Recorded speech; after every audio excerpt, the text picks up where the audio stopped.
Good morning.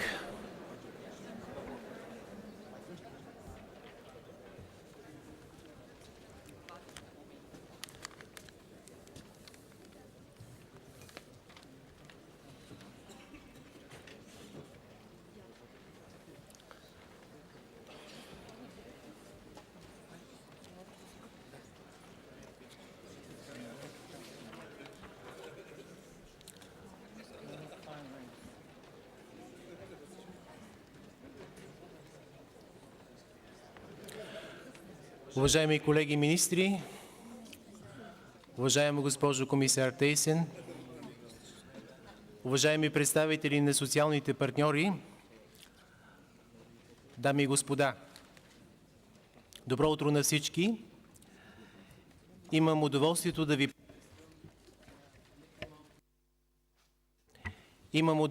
да ви приветствам на неформалното заседание на министрите на заетостта и социалната политика в рамките на българското председателство на Съвета на Европейския съюз.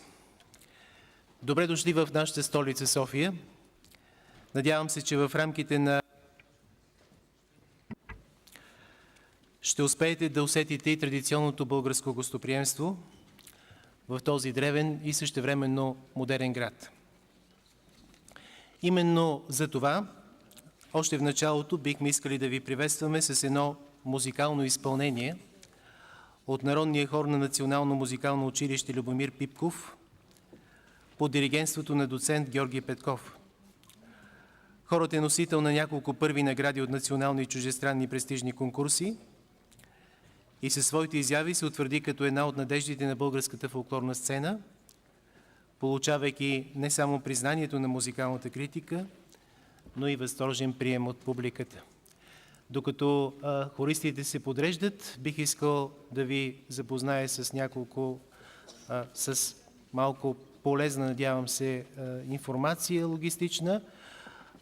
Нашето заседание има превод на 6 езика: френски, немски, английски, италиански, испански и български. Това си има информация за каналите, които бихте могли да ползвате съответния превод.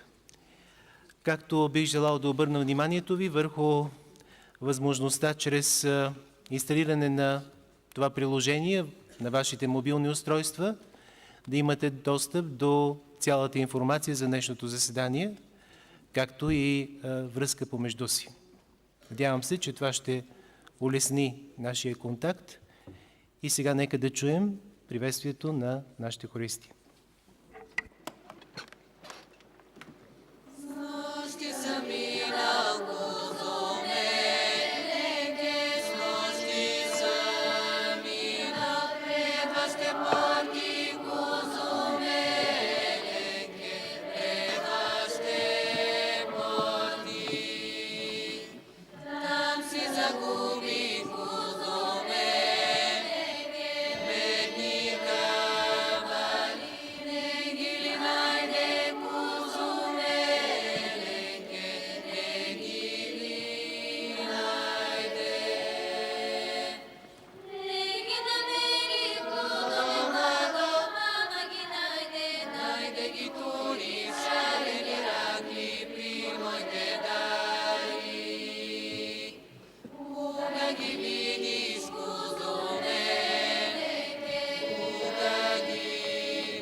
Надявам се, че ви е харесал музикалния поздрав на народния хор на Национално музикално училище Любомир Питков под диригентството на доцент Георги Петков.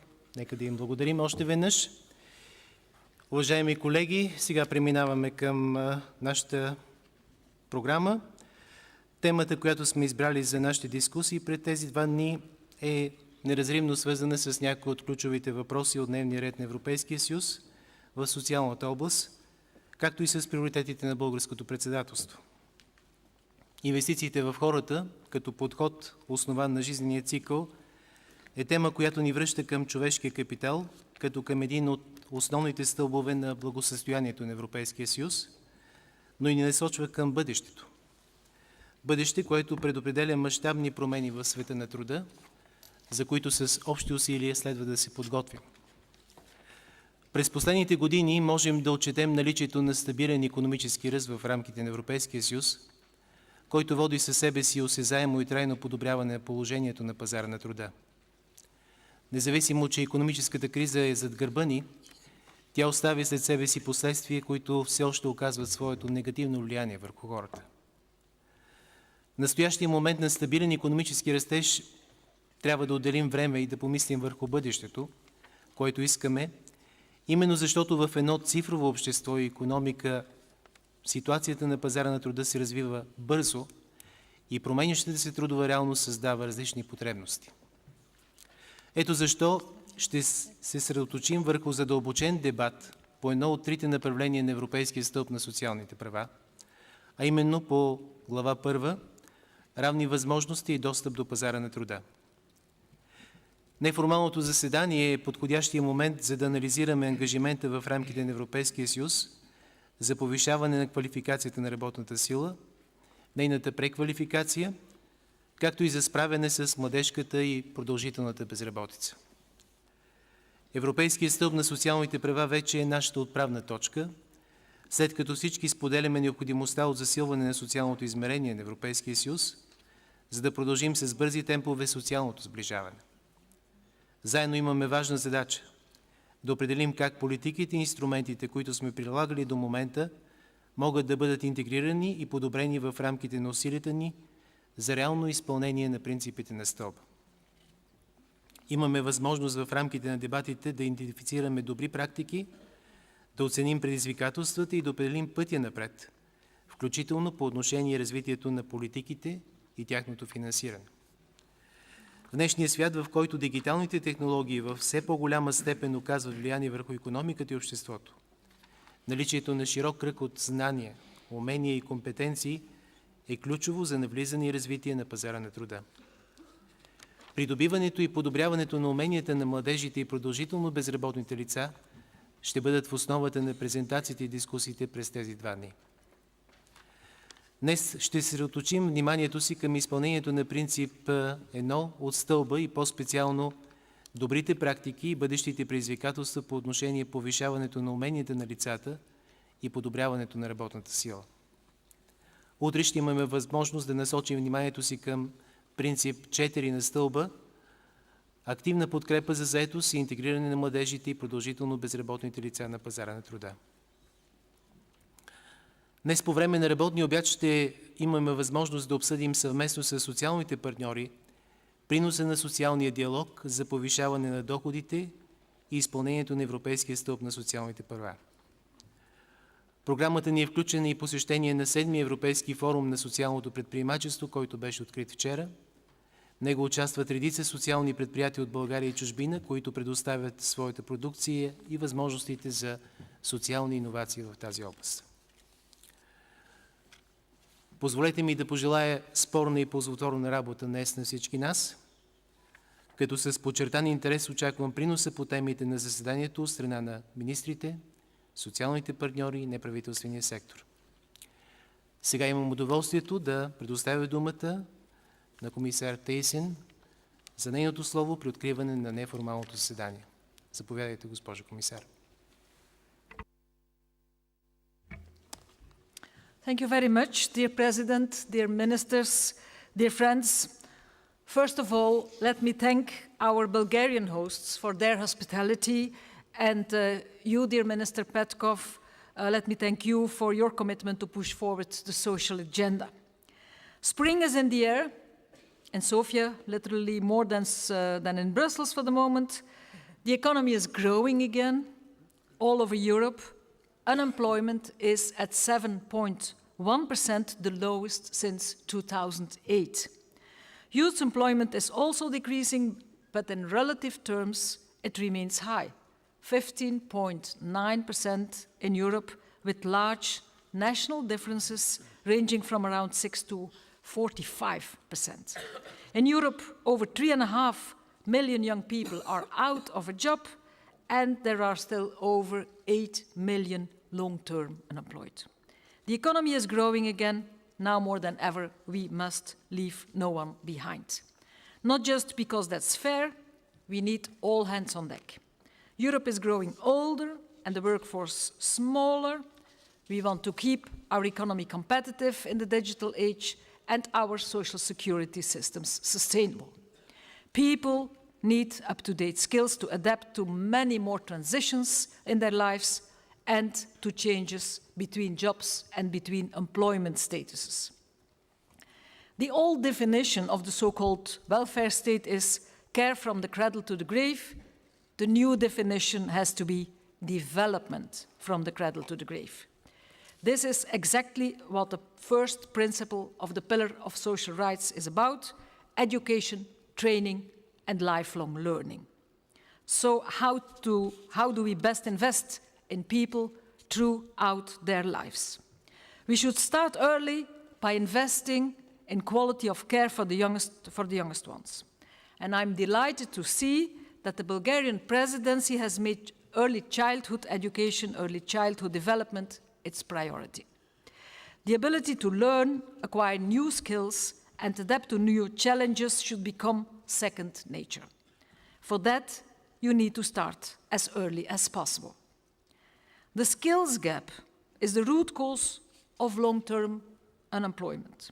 Following our recommendation, Member States are carrying out reforms, including hiring incentives, employment subsidies, and individualized services.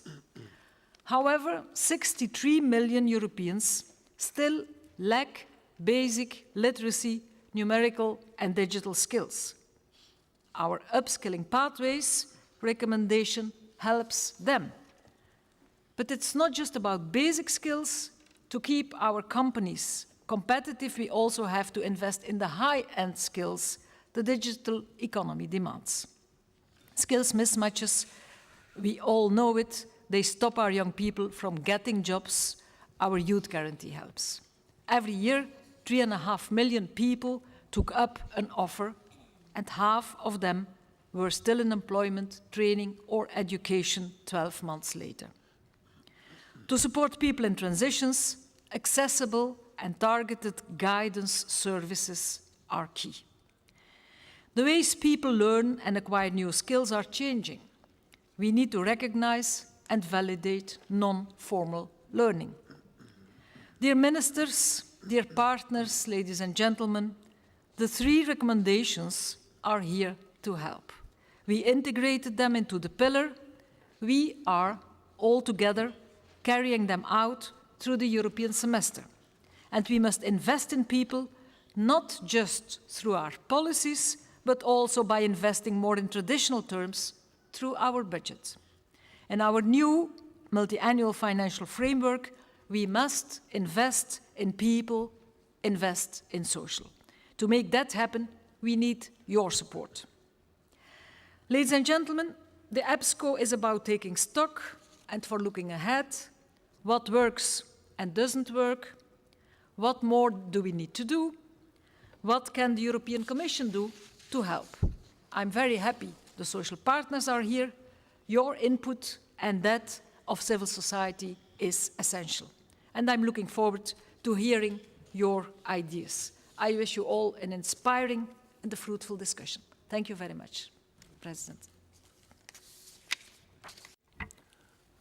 Благодаря ви, госпожо комисар, за вашето въвеждащо изказване. Сега позволете ми да дам думата на господин Хайнц Колер, регионален директор на за Европа и Централна Азия на Международната организация на труда. Заповядайте, господин Колер.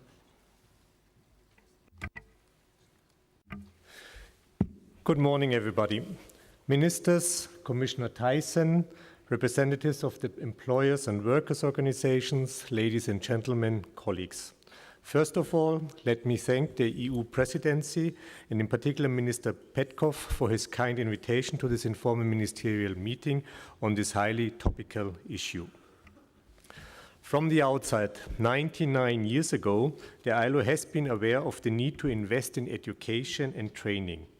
The preamble of the 1919 ILO Constitution enumerates the main principles that should be followed to improve the working life and, interestingly, gives equal importance to, quote, the principle of equal remuneration for work of equal value, the recognition of the principle of freedom of association, and now it comes, and the organization of vocational and technical education and other measures, already in 1919. However, it was only in the 70s that the concept of lifelong learning has been developed in a context of transition to the knowledge economy, the same we are talking right now. In 1972, the UNESCO recognized that education should be universal and lifelong and proposed that member states adopt lifelong education as a matter of principle for education policies.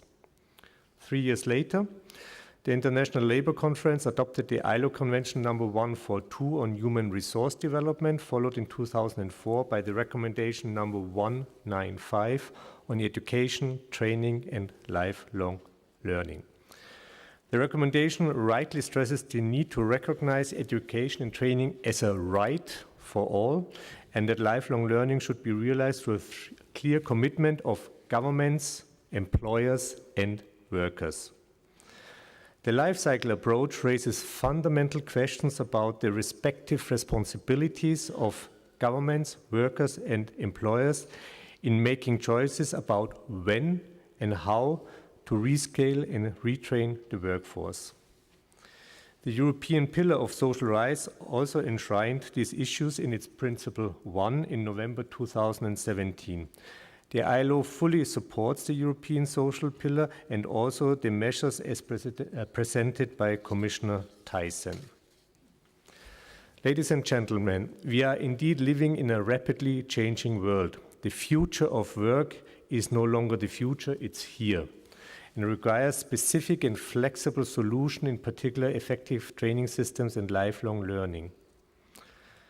Beyond the potential process of creation and destruction of jobs resulting from every industrial revolution, the technological changes we are currently witnessing are already affecting the content of jobs and the type or level of skills required.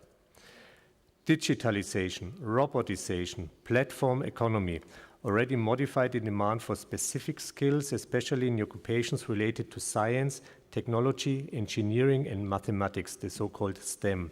However, and there I fully agree with the Commission and Commissioner Thyssen, the pathways for upskilling of less qualified workers should not be forgotten and is an enormous task.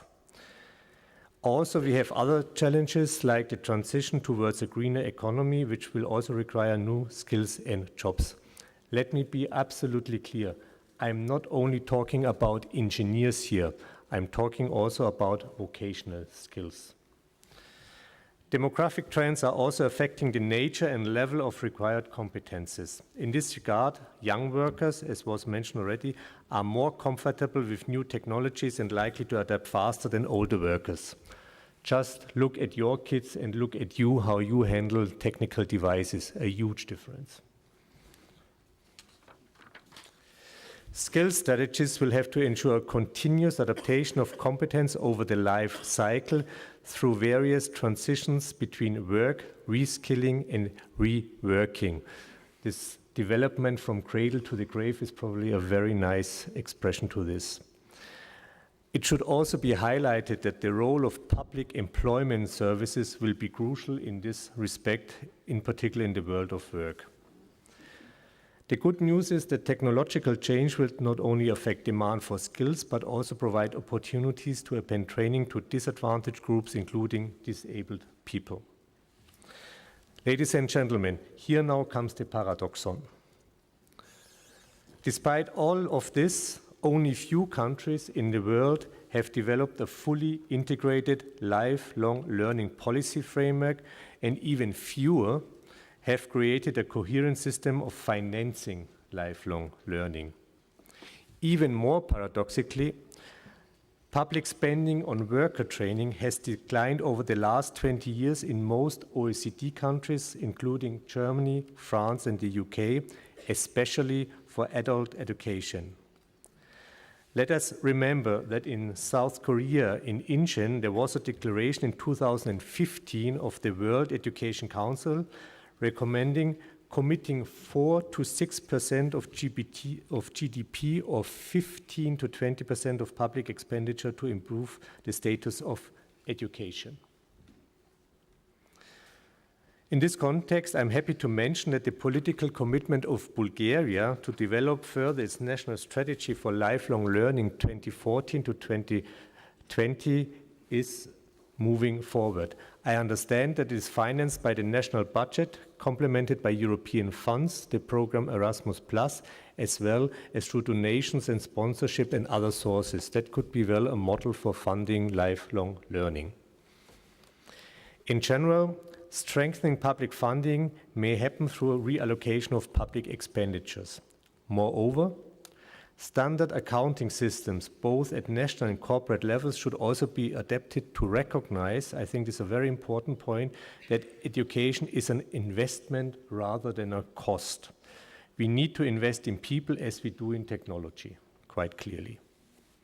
This is, of course, not enough, and there is definitely a need for designing and implementing innovative solutions based on a shared responsibility, again, of governments, workers, and employers. We need to find an appropriate mix between private and public funding. There are examples, though. For instance, in the Nordic countries, they show traditionally a high rate of participation in training. They have already developed alternative models and incentive programs to encourage enterprises to fund lifelong learning. We should also look outside the EU. I just would like to mention a tax incentive scheme in Malaysia with a double deduction incentive that allows firms to subtract twice their training expenditures from gross income as a tax deduction. It's not only Europe who is thinking about this. Other measures concern initiatives to workers and individuals. Also there we have very good existing models such as the training accounts in France or the lifelong learning accounts in Scotland, the Austrian time account, tax incentives developed in the Czech Republic, stipends and subsidies for students, or, again, outside of the EU, learning vouchers in Korea. I think we need to think really about some potentially innovative mechanisms on alternative funding. Crowdfunding comes to mind, the so-called global solidarity levies, such as the financial transaction taxes that may be used also to finance lifelong learning, and also, for instance, social and development impact bonds. I would like just to mention that the G20, the finance minister track, is also working on these kind of solutions.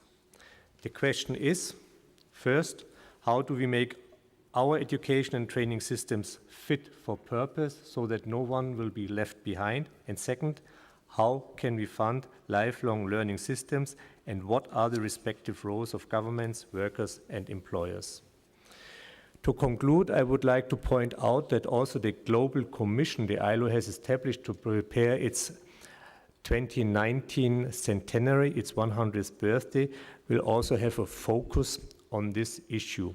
I would like to thank the Bulgarian presidency for the Future of Work conference last month in March, and I think the conclusions which are planned will provide a major input for the work of this Global Commission as well. I'm looking forward to interesting discussions. Thank you very much. Благодаря ви, господин Колер, за представената гледна точка на Международната организация на труда към съвременните предизвикателства на труда. А сега позволете ми да се обърнем към нашите социални партньори. Думата има госпожа Ренате Хорнунг-Драус, вице-президент на Комитета по социални въпроси на Бизнес Юръп. Заповядайте.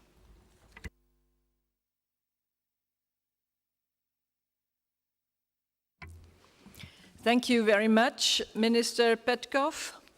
Ministers, Commissioner Marianne Thyssen, dear colleagues, it's a great pleasure for us as Business Europe to be represented here again at this informal employment council, because the topics you are discussing and we are discussing with you are extremely important for Europe's well-being, for Europe's employment level, and for our economic and social development. And actually, it is very good that I speak after Heinz Koller from the International Labour Office, because one of the messages we want to give is that the European Union, when looking at its social policy, has to take into account the global development. Because while we have a huge single market, we also are the most internationally oriented region in the world, and we have to take into account this international dimension of our economic activities. As Commissioner Thyssen said, the economy has been taking up. Unemployment has been going down, which is very positive, even though we know that in the parts of Europe, in different countries, we have a very differentiated situation.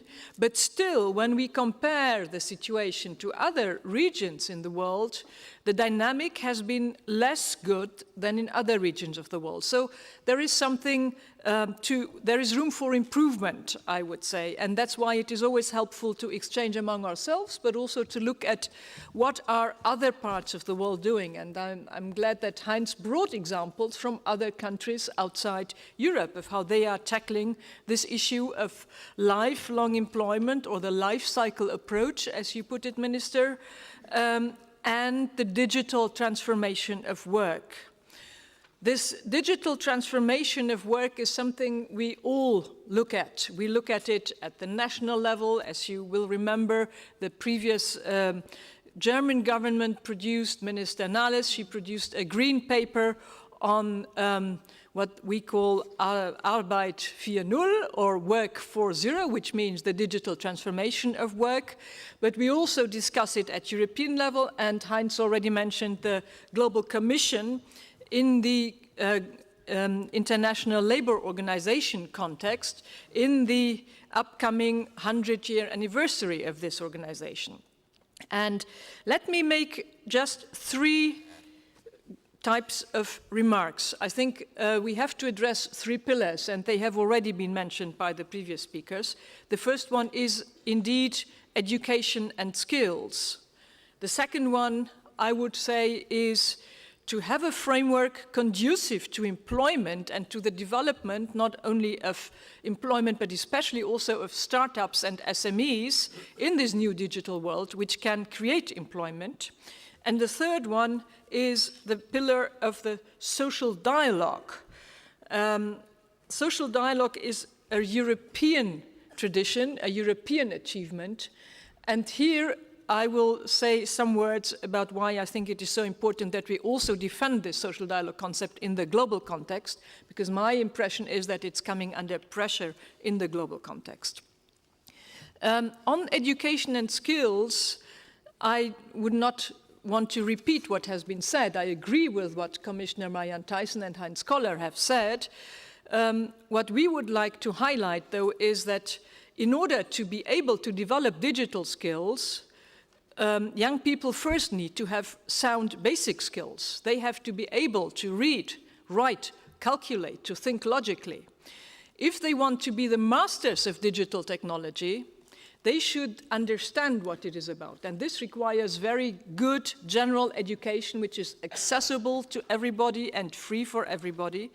It is not about putting an iPhone or an iPad in front of a baby, which will give it digital skills. Quite on the contrary, this can be quite dangerous and harmful for the learning capacities of young people, as we know from scientists and from research, neurological research. But the point is to be able to understand the digital technologies and to develop them and to master them. And only in this way can we, as Europeans, become more innovative and not leave innovations to other parts of the world.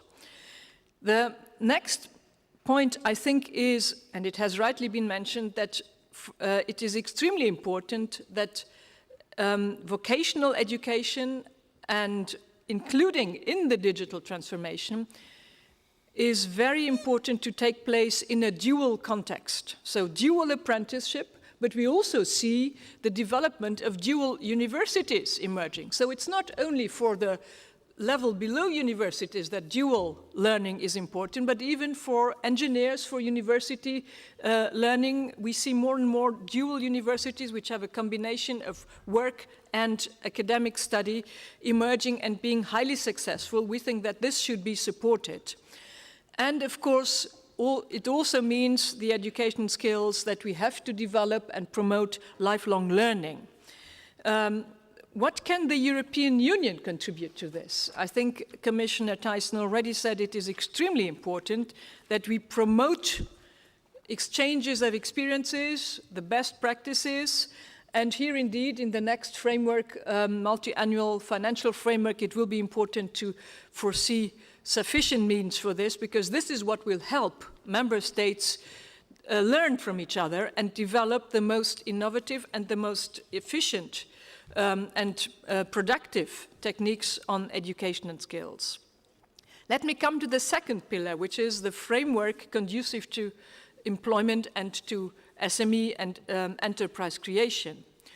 I think it is clear now for everybody that with the digital transformation it becomes even more true that the notion that one individual will stay in one job throughout its entire life cycle is no longer valid. People will have changing employment, will have changing jobs, will need to change their qualifications, will need to learn in the course of their life cycle. But this means that we should move away from protecting the one job to protecting employment and to give chances and opportunities for employment. And we have discussed this at European level already for quite some time. The point is to facilitate transitions, but also to make it easy for employers to hire people. Let me now come to just a couple of remarks on the contribution of the EU in this. I think the contribution of the European Union to this is to discuss and to find ways to define minimum standards, but it should not interfere in national legal systems in a way that make it very difficult for employers to hire and that may have adverse effects. You are currently discussing in the Council working groups the revision of the Written Statement Directive, or the, it's called now, the Transparent Working Conditions. There are some points there which would have adverse effects. For instance, an extremely wide definition of what is the employee, which would really create huge tensions with national labor law and social protection systems, but also rights which create legal uncertainty for employers. And we would really encourage you to look at these points when you discuss the texts and the proposals. What we think is much more conducive for these frameworks and for the reforms of these frameworks to make the life cycle approach a reality in the digital transformation is to discuss, like the proposals, for instance, in the social protection for all proposals from the Commission, to see how we can all learn from each other, reforming the systems. Finally, the third point, the social dialogue. As you know, the European social partners have made very rich contributions to the European social policy ever since the Maastricht Treaty, where the social dialogue was enshrined in the European Treaty. We have negotiated directives, the contents of directives on parental leave, on part-time work, on fixed-term work, just to remind all of us. But we have also negotiated framework agreements, for instance, on telework or more recently on active aging, which is very pertinent for our discussion here. And I believe that this social dialogue and the contribution of the social dialogue should be promoted and in the respect of diversity, but also what I see as an important contribution for the European level here is to strengthen the capacities of the national social partners and to promote the social dialogue at European level. And I think this is all the more important as we see now in the context of the reform of the United Nations, which is an institutional issue, that the notion of involving the social partners and giving them an active role and a legitimate place in shaping social policy is under pressure, because it is not part of the tradition of other parts of the world. So I would also plead with you to discuss with your colleagues from the diplomatic ministries and the foreign ministries who are involved in the United Nations discussions on the UN reform, that the social partnership and the tripartite principle in the ILO and its concrete work in the ILO should not be jeopardized in the implementation of this United Nations reform. So these three pillars, I think, are very important to lead to a very positive development of the European Union in the life cycle approach and investing in people. Thank you very much, Mr. President. Много ви благодаря. Сега позволете ми да дам думата на госпожа Валерия Ронзети, генерален секретар на Европейския център на работодателите и предприятията, предоставящи публични услуги и услуги от общ интерес. Заповядайте. Thank you very much, Minister.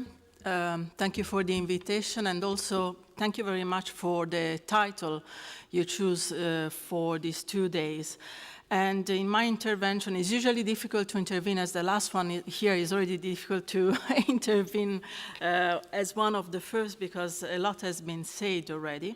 I would like to focus really on the word investing, on investing in people, and especially investing, and see what are the means all of us in our different remit and responsibility have in order to succeed in this endeavor. First of all, and I think this is the leitmotif towards the preparation you made, there is indeed the pillar of social rights that now has to become a reality after the proclamation last November. And here, I think, rightly so, the recent Commission communication monitoring the implementation of the pillar highlight that the main responsibility for that lies at the national, regional, and local level, so the authorities at those levels, but also it is in the end of the social partners at these levels. Here you can imagine that as public service employers, we are particularly attached to the implementation of the principle from 16 to 20 that focus on access to essential services mainly. And I mention it in this context because these are the services like, for instance, childcare that indeed favor this kind of investment into the life cycle approach. And our fear is that this principle will be lost in translation in the next semester, so it will not be at the center of the implementation, so already now a call to keep them at the center. But also, in the context of the pillar, there is a huge role to play by the social partners. So it's very important to recall our role, but also of how to remind ourselves about our responsibilities and capacities. One of the main being that we are the one who have the power to modernize labor market, modernize the workplace, and the upskilling and the modern skill acquirement by the workers is one of the key elements, knowing that digital skills need to be at in the focus. But then I would also like to encourage a more varied and more modern approach to investing in social infrastructure, digital and other skills being also in the focus. Mr. Petcoff mentioned part of this innovation. It's very important that we look at all the funding availabilities we have in our toolkit, including a better uptake of EPSCO opportunity in this respect, and all what make us realize, as Mr. Koller say, rightly so, that investment in education is indeed an investment and not a spending. And this is, I'm afraid to say, something that we repeat since a long time, but we do not see applied at the member state level, because, okay, there was the crisis, but the reality is that public investment, especially in education, has stagnated heavily, losing 0.2 points GDP between 2002 and 2015. So this has really increased the inequalities in educational attainments. Therefore, is a bit frustrating to see that when you come in this room, there is always this acknowledgement that investment in education is an investment and not a spending, but when you see national budget, the reality is very much different. And this leads me to the next point, which is, I think, the common battle we should all fight here for the next MFF in order to ensure that in the next MFF, social stay at the center. Here, the ESF or ESF Plus, how it's going to be called, need to be preserved as the main tool in order to achieve employment and a good educational level. I think we also should pay a specific attention and in your role as Minister of Employment support the work that DG ECFIN is making in creating a specific window for investment in social infrastructure. And here I conclude with a dream I have since long, and some of the ministers that hold the previous presidency know it already, maybe also a call for the future. It would be really interesting once have an informal EPSCO join with an informal ECFIN, because I have the impression that whereas we always agree on this need for investment in social here in this room, there is a different perception in the ECFIN room. Thank you. Благодаря ви, госпожо Розети. Сега продължаваме с изказването на госпожа Вероник Уилямс, генерален секретар на Европейската асоциация на занаятчийските, малките и средните предприятия. Заповядайте. Thank you, Minister Petcoff, Commissioner Thijssen, ministers, ladies and gentlemen. As UAPME, the SME Employers Organization, we are particularly pleased with the topic you put forward for this meeting, investing in people, a life cycle approach. Our SME barometer has shown for 2 consecutive semesters that finding skilled staff is the main concern for SME employers at the moment across Europe, even holding back the further growth of their company. To give young people an abundance of chances in life, investing in the development of their entrepreneurial skills, making sure they increase their adaptability in the early childhood is the best way forward. They will be stimulated to dream in the development of their entrepreneurial skills.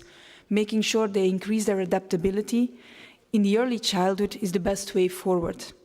They will be stimulated to dream, be creative, make plans, but also execute them. Key competences for an entrepreneur. Whatever pathway they choose afterwards, academic and vocational education and training should get through parity of esteem. Education and learning outcomes should combine robust basic technical skills with the much desired soft skills on the labor market. SMEs are also well aware of the need for continuous training to adapt to a fast-changing environment.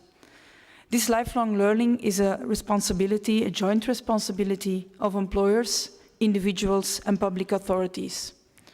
For SMEs, on-the-job training is the best adapted to their reality. combined with well-organized structures able to pool resources. And for this, I also want to join my predecessors. The next MFF will be key to make sure that we can do the necessary investments in skills development. I would like to thank you for your attention.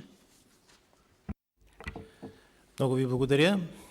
След изказванията на трите дами, представители на Организациите на европейските работодатели, позволете ми да дам думата на един мъж, генералният секретар на Европейската федерация на профсъюзите, господин Лука Визентини. Заповядайте. Thank you very much, Minister Petkov, Ministers, Commissioner Tyson, and colleagues from the social partners. A productive discussion about employment and labour market should be framing the economic situation the EU is currently facing, which we acknowledge is improving, as the Commissioner said at the beginning, but we also see that unemployment is still too high in several countries. Most of the new jobs created are precarious and poorly protected, and social exclusion and inequalities in the labour market and society are damaging people's trust. That's why we encourage, again, you, employment ministers, to be vocal with your colleagues in charge of economy and finance, as my colleague Valeria Ronziti said, on the need to stop austerity, to boost public and private investment to create high-quality jobs, to support a significant increase in internal demand through pay rises and upward wage convergence, and to achieve an effective implementation of the European Pillar of Social Rights. Having an informal EPSCO together with an informal ECOFIN will be a very good idea, I think, to achieve these goals. Europe needs a plan for our economy and labour markets together that allows us to deal with the challenges of Industry 4.0, digitalization and automation, climate change, globalization and free but sustainable trade. Coherent policies have to be put in place. Our production and jobs must be protected from dumping while respecting the rules of an open economy and global competition.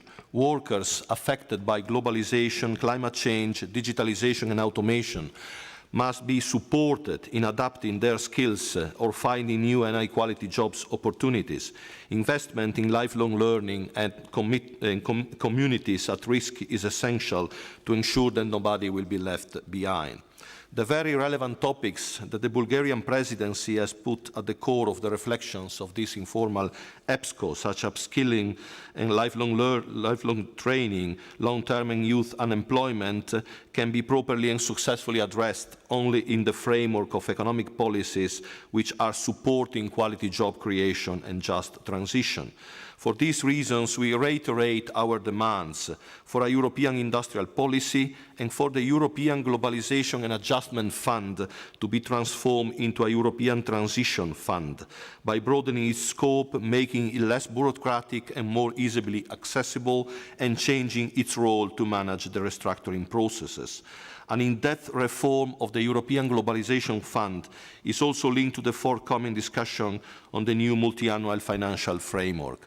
We ask you, ministers and the Commissioner, to be active in defending social investment and the social funds in the new multi-annual financial framework, notably the ESF that has to be renewed but not merged or undermined, and to promote and improve social partnership within the MFF.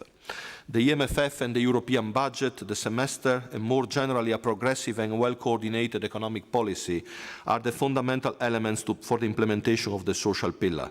It's really time to deliver concrete results for EU citizens and workers, and we urge all actors in this room, including ourselves, our social partners, to make every effort to achieve this goal. Coming to the topics that you have put at the core of this discussion, first of all, we highly value the initiatives implemented so far by Commission and Council in the area of education and training, skills and lifelong learning.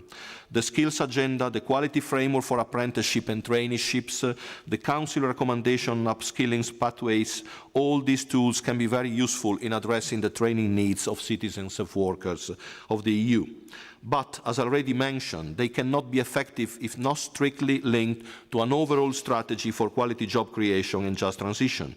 Youth, workers and unemployed need to be supported and accompanied in entering the labour market, and in moving from a job to another, they must be provided with concrete opportunities of work. This is just transition.